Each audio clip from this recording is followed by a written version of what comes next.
Time to abandon ship. Oh no! Here we go!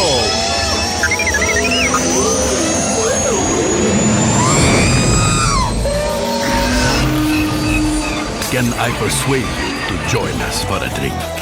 It's a tradition. Here, here. Jar Jar, homie, my main man, quickly. Before the Separatists attack, get into the escape pod. Hey! This is escape, then we're the pod.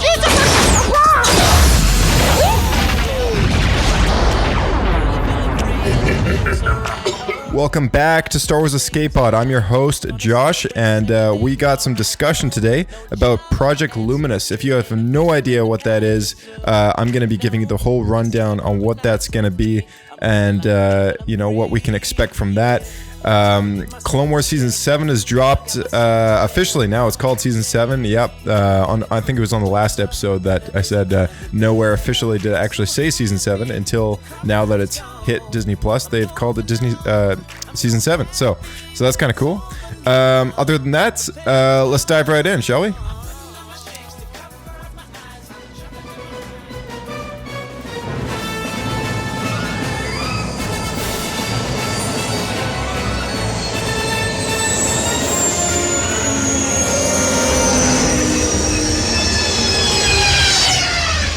Another happy landing. I gotta say, just before we get into anything here, big thank you to all you listeners out there. We've hit another milestone of surpassing 2,500 listens of all time, approaching 3,000 now. So, whatever's going on out there with the sharing and all that stuff, I just want to thank you all for doing that. Super encouraging to see the numbers going up, and not that we've had too much feedback, but thank you again for listening. It's always great to have more people tuning in to Star Wars Escape Pod. So going forward, we're not going to be doing as many weekly releases, and Clone Wars Season 7 of course has dropped, and officially now it is called Season 7. Originally it wasn't called Season 7. People were referring it to as Season 7, but officially it was being referred to as just Star Wars The Clone Wars, the final season. And I think they may have been hesitating to drop that final season, or Season 7, I guess, that number, just because maybe, I don't know, maybe they weren't sure if it was going to be, officially Season 7 or what, because we do have other source material which has been done off of the unfinished scripts and everything, so I wasn't too sure if there might be something weird about calling it Season 7.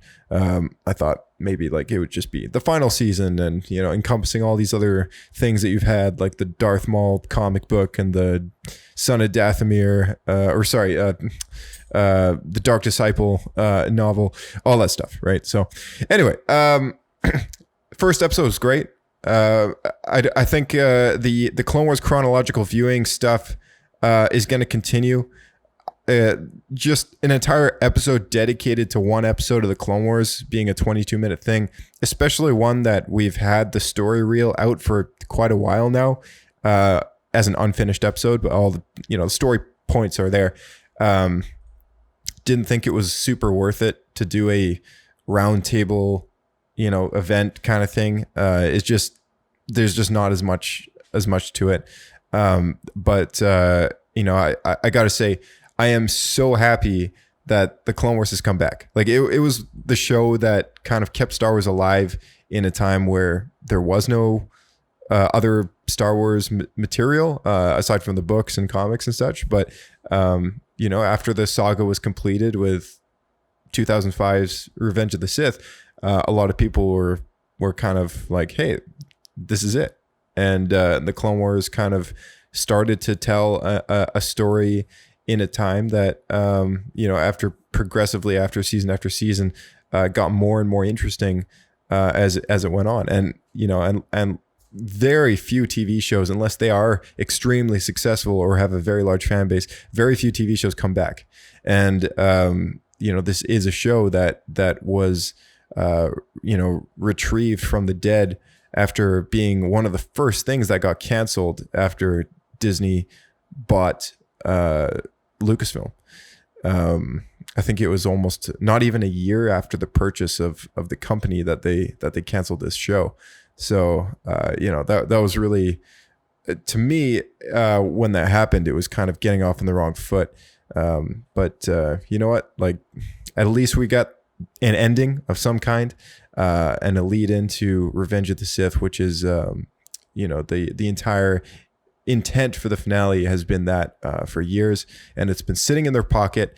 And as fans, now we get to see that. So that's super cool. So about Project Luminous, let's just get right into that.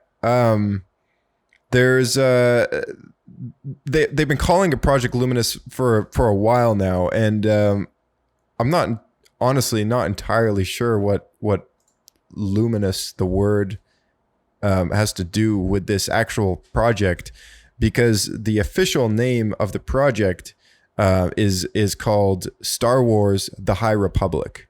Now, if you're familiar with some of the past films that have come out, Force Awakens, Last Jedi, The Rise of Skywalker, Lucasfilm Press and Marvel Comics, they've had projects that have happened, collaborations, where they've released material through, like reading material through those different prints, subtitled with the journey to The Force Awakens or the journey to The Rise of Skywalker, and all the stories that take place throughout these different comics and books or whatever are all kind of based on the kind of like a lead in to the next movie.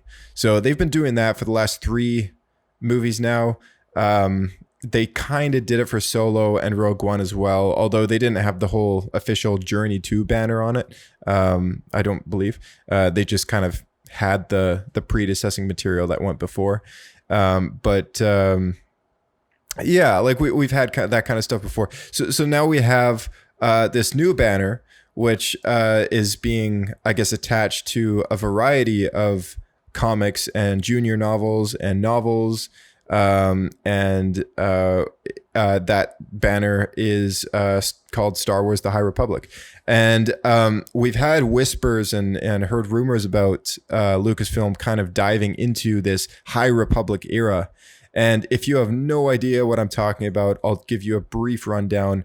But Project Luminous, this was announced last year at some point. I think it was at Chicago 2019 celebration, and they announced it there. They just said, hey, something big's coming your way. A collaboration between what was it again? It was like Marvel Comics and Del Rey, and all these authors were involved, and we'll get more into that later. But it was basically a collaboration project that was going to happen that nobody knew the details on. That was all they kind of announced, and people were just supposed to be excited about it. And and then all these rumors about the High Republic started coming out about a couple months back, and possibly even before that. But it's been building this anticipation, and now that The Rise of Skywalker is over, people are like, where are we going to go from here? Because we've reached the end of the story that Disney wanted to tell, which was building off of Return of the Jedi.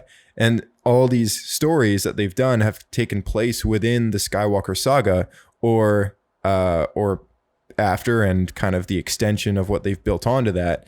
Including The Mandalorian. The Mandalorian takes place after Return of the Jedi. So there's all these stories that are taking place. Kenobi, that's of course coming out. The Cassian Andor K2SO series on Disney Plus will be coming out in just over a year now, and that's also kind of wedged in between Rogue One and Star Wars Rebels.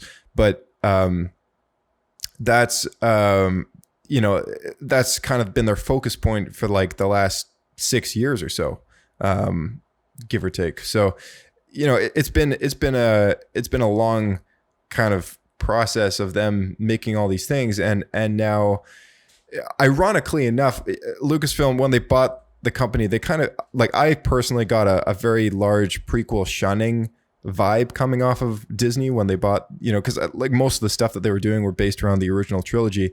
And I kind of get it just based on like where they were going with the story. It's like, okay, all this new stuff takes place after, but at the same time, it's like there was just no love for prequel fans at all. In like the first kind of half the time that they've owned this franchise. It was only about a year or two ago that we started getting prequel based game material like from Star Wars Legion and the X-Wing miniatures game and such. But you know, ironically enough, you know, George was the man who kind of made his original trilogy and then years later went back and did some prequels. And, you know, people always have been like, oh, you know, prequels, blah, blah, blah. People don't like prequels. But, you know, this is Disney doing the exact same thing. Because Project Luminous, or I should say Star Wars The High Republic, takes place long before the Skywalker saga. In fact, this takes place hundreds of years before The Phantom Menace.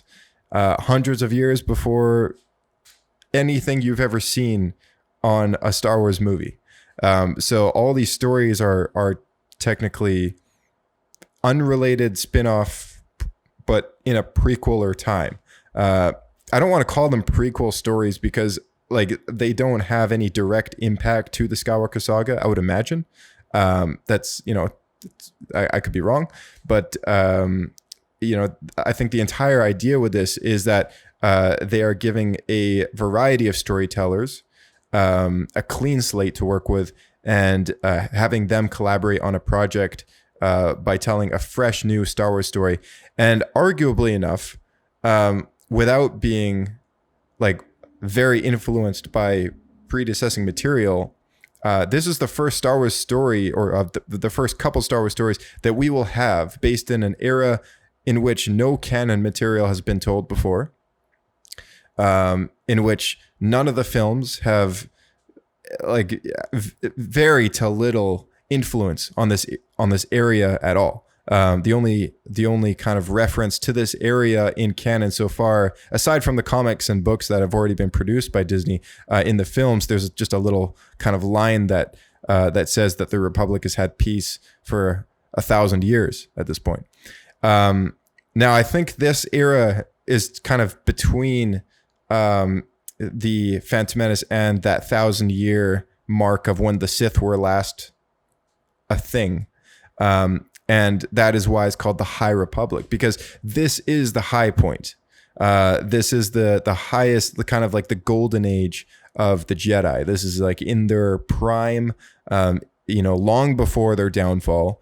Which is the Clone Wars and you know, starting with the Phantom Menace and the Return of the Sith. You know, the High Republic, there are no Sith. There's different threats in the galaxy. In fact, the Jedi are kind of also exploring and discovering more of the galaxy as well. So let's check out a video here. It's called the Star Wars The High Republic announcement trailer. It's on the Star Wars official YouTube channel. So I encourage you to look it up. But let's take a listen to it, and I'll narrate some of the text that pops up throughout the video. Okay, get the Lucasfilm logo there. Hundreds of years before the Skywalker saga, the Galactic Republic is at its height. Protected by the Jedi Knights, the guardians of peace and justice throughout the galaxy. You get clips of Attack of the Clones. But a frightening new adversary threatens. Star Wars The High Republic. You get the logo there. We're finding ourselves at a very exciting moment with the Skywalker saga coming to an end. We're at a place of what's next for Star Wars. One of the things we've always done is be able to use our franchise platforms to explore the creative potential in the Star Wars galaxy. And so what if publishing was more of an incubation place and bring in great talent and just let their imaginations roam free? Get shots of the Skywalker Ranch. We put together the really unique writers. Author Summit 2018. Very different opinions about Star Wars. So all these authors met in 2018. We all love Star Wars, but we're all coming in from very different places. This has been a very free environment for everybody to just throw things out there. That's Claudia Gray talking. We've all done lots of storytelling, but this is unique and really special. The idea that this thing has been Pablo. simmering for so long. It's the secret history of the galaxy. Yep, it goes way back to the beginning of Star Wars. We gave them essentially a blank slate. What would you like to tell? For over 1,000 generations, the Jedi Knights were the guardians of peace and justice. A line that we've been hearing since 1977, and we thought, you know, what does that look like? It is a golden age where there's much more peace and calm in the galaxy. So we're calling it the High Republic. The description that we've used for the Jedi of this era is that they are the Jedi Knights of the Round Table. But Star Wars isn't just about Jedi, and we will tell stories of new smugglers, new scoundrels, new bounty hunters. The threat and the tension really comes from the Republic's borders, because the Republic does not extend from one side of the galaxy to the other. It's a bit of a Wild West new frontier. We see a different kind of Jedi that patrols the frontiers. It is more of a Texas Ranger. Some cool concept artwork here. We're now bringing in concept artists, illustrators, and visualists, the same way that you would when you're making a movie. We even had Ian McKay come down and just do sketch after sketch for us. When you have the guy who designed the look for Darth Maul sketching Jedi for you, it doesn't get any cooler than this. The scale of this initiative is really new for us. We're going to have stories for adults and teens and kids. We're building this out simultaneously across multiple publishers. It gives us Del the Rey, ability Marvel, to tell IDW. vast, interconnected stories across multiple years. There will be a core group of heroes that will expand over time. There'll be villains. Our main villain are the group called the Nile. We kind of like to refer to them as Space Vikings. Their motto is, you can't take it with you, but we can take it from you.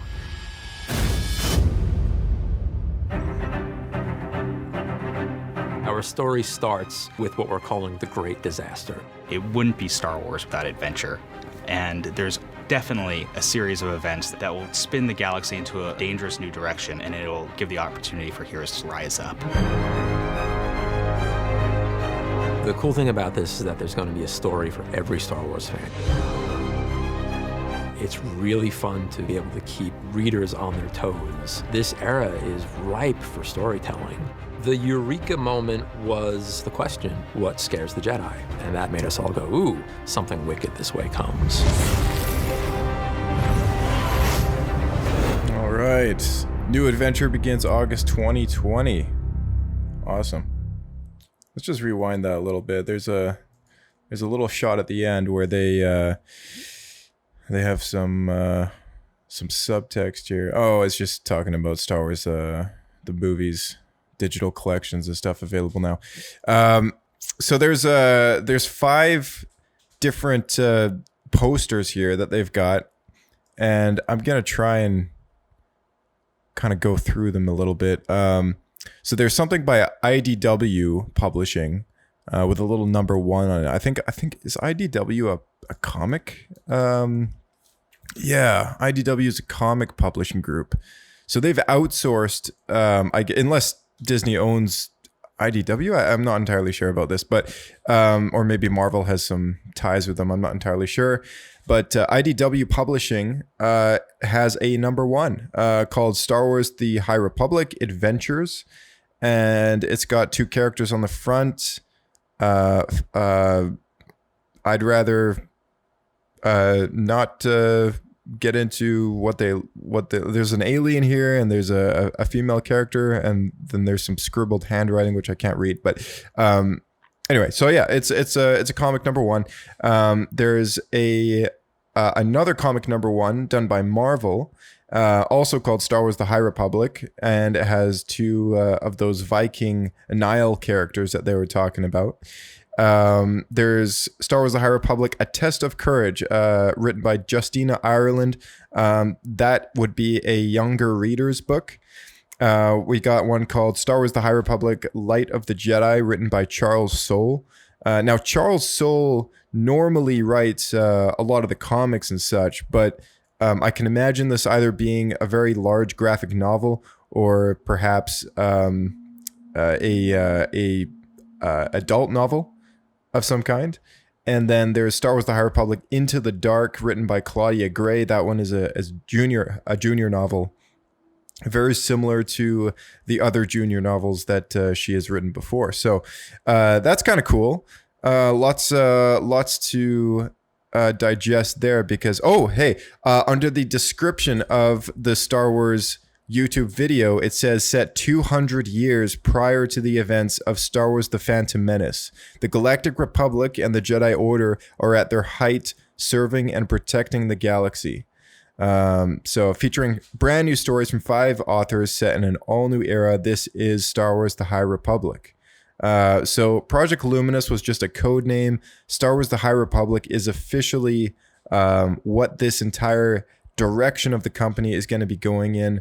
And that's exactly what I think this is. I think this is a shift of narrative. The Rise of Skywalker in a way signified not only the end of the Skywalker saga, but an end to the direction of storytelling that they were going. Now, not to say that they're going to drop all their promises to make more Disney Plus series based in the Skywalker saga. I can imagine, us, getting more shows like The Mandalorian possibly within the Skywalker saga. That would be pretty cool.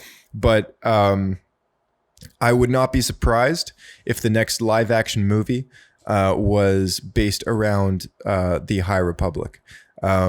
This has been a rumor for a while, and now that this is a official announcement that this series of novels is taking place 200 years before the prequels, it's likely that we could get a prequel to the prequels. So that would be pretty cool. Justina Ireland, she's writing A Test of Courage, is the middle grade book. Now, Justina Ireland, if you don't know exactly what she's done with Star Wars before, she did write the Spark of Resistance book that came out in 2019, which was a part of the Journey to the Rise of Skywalker lineup. And I think it looks like that's all she's done, at least that's all it's coming up. Cavan Scott, he has been working on Star Wars material before, and this guy is doing the Marvel comic series. So the Marvel comic #1s there that I just brought up. He has had involvement with the Star Wars Adventures in Wild Space Young Reader series, a couple of IDW Star Wars Adventures. Oh, okay. So IDW has done Star Wars Adventures before. I don't really follow the younger reader stuff as well. So I didn't actually know about that. But so he's been involved with that. Star Wars Adventures, Tales from Vader's Castle. That was a Marvel miniseries. And and now he's working on The High Republic. So that's Cavan Scott.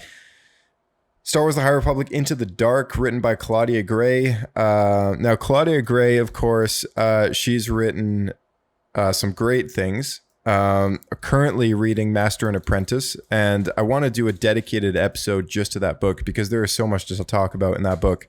If you have never read a Star Wars book before, read Master and Apprentice. If you want to get into the canon of Star Wars novels, that is honestly the best place to start. It's so good. And I'm not even finished yet, but it's just perfect. Like it is the kind of pinnacle Jedi, like master and apprentice relationship vibe in a novel that I've ever seen in the canon before. It's also a great lead into The Phantom Menace. So if you're ever thinking of kind of going back and rewatching the films, maybe all over again, throw this book in. Maybe be like, hey, I'm going to start these movies after I read this book because it is fantastic. So Claudia Gray did Lost Stars, the young adult novel, Bloodline, the novel which led into The Force Awakens, Leia, Princess of Alderaan, the young adult novel, Master and Apprentice, the short story and the novel. The short story is actually inside a book called From a Certain Point of View, which was a retelling of A New Hope based on all these different short stories that took place through different perspectives, different characters in A New Hope that kind of collaboratively tell the story again through their point of vision, which is kind of cool. And now she's working on Star Wars The High Republic Into the Dark. So super excited to see what she does with that. And finally, we have Daniel Jose Older, and he is doing the High Republic Adventures. And he is the author of Star Wars Last Shot. And Last Shot was a novel that kind of was around when Solo came out. It was a Solo based inspired book, I guess. I think it was a story about Han and Lando, and kind of an adventure that they have.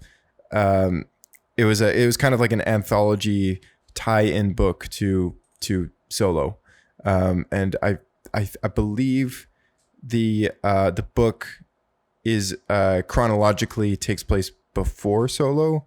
I think so, but I could be wrong about that. I think it goes back and forth between like the past and the present sort of thing. It's one of those kind of books, but yeah, I didn't hear the greatest things about it. I actually kind of skipped that one. Not being the greatest fan here, but I'll get around to reading it eventually. So that's pretty much the lineup of authors there. Oh, there's that's four of the things. But yeah, that's kind of like a few of the different authors and the different projects there. But yeah, please watch the video, check out some of the artwork and some of the visuals that they have there. These authors met in 2018 at the Skywalker Ranch, at the Lucasfilm Ranch, and they had a big meeting with Pablo Hidalgo, and they kind of like hashed out a big story. That was in 2018. So 2018 is kind of around probably when Colin Trevorrow, possibly, because this was in the summer of 2018. So I think it was when Colin Trevorrow was still on episode 9. So it's interesting to me that possibly episode 9, the original script, that is before JJ took over, could have been in the collaborative effort of these stories, which makes me wonder if there's going to be ties to that original script in some of these stories going forward in the High Republic narrative. There's going to be some things that maybe comes up, which the original episode 9 could have gotten into a little bit, but that's I don't know, that's just my speculation. But yeah, so we got like lots of things coming from Star Wars: The High Republic, and I'm looking forward to seeing what they do. So again, the authors, and then Charles Soule, Kevin Scott, Daniel Jose Older, Justina Ireland, Claudia Gray. Those are like the main authors. And then the editor is Michael Siglain, and he is the creative director of creative franchise at Disney Lucasfilm Press. So yeah, super exciting project. This is not just, if you don't follow any of the books or comics or anything like that, you can still be excited about this just because this is the new direction of story. So if there is going to be another movie, it's super likely that it'll be based in this era, 200 years prior to The Phantom Menace. So on the Star Wars YouTube channel, they also have something new called Clone Wars Download, and it appears to be something like the weekly Rebels declassified sort of thing that they were doing on there whenever a Rebels episode came out. I forget what those were called, but it is kind of nice to see that they are doing something similar for these new Clone Wars episodes. They're just going to be breaking down the story a little bit and chatting with the makers behind the scenes. And of course, Dave kind of comes back to chat about the Clone Wars coming back and everything. And so give that a watch. Just 3.5 minutes. If you are kind of on top of the Clone Wars and do want to, keep up with what's going on behind the scenes and just get a little bit of an inside word from the makers of that episode. They are very cool little videos that kind of just take the story to a deeper point of explanation and just breaking some of the things down for you there. So whenever a new episode comes out, just stay tuned for that. This one dropped today, so they are dropping a few days after the official episode releases on Disney Plus. But it is nice to know that they are doing that. It's pretty cool. It keeps the YouTube channel filled with activity there. And if you have not subscribed to the Star Wars YouTube channel, you should be doing that. They got some great stuff. Somebody almost beat Lego Star Wars The Complete Saga without collecting any studs. This is just our fun fact article I saw on the internet. Kind of cool. Anyway, thanks again for tuning in. And we got a little more coming your way eventually. Of course, there's more Clone Wars, always more Clone Wars with Diego. We're going to be doing some more of those and putting those out for you with our chronological walkthrough. But until we get some more of those, it'll probably be a 2-week thing. So you can expect another episode in 2 weeks from now, possibly, unless we can come up with one sooner. But there's never a lack of things to talk about in Star Wars. So if we can get one out sooner, we will. But other than that, follow us on Twitter, SW Escape Podcast, and our email is theescapepod@outlook.com. So shoot any questions or feedback there, and send this podcast to a friend. Post it on your social media or whatever. Share the love. And, thank you again for tuning in to Star Wars Escape Pod. So once again, I'm your host, Josh. Thanks again for listening. This show it would still happen without you listening, but, regardless. But you know what? It's encouraging to know people are listening. So thanks again, guys. Have a great week, and stay tuned for the next episode. May the Force be with you.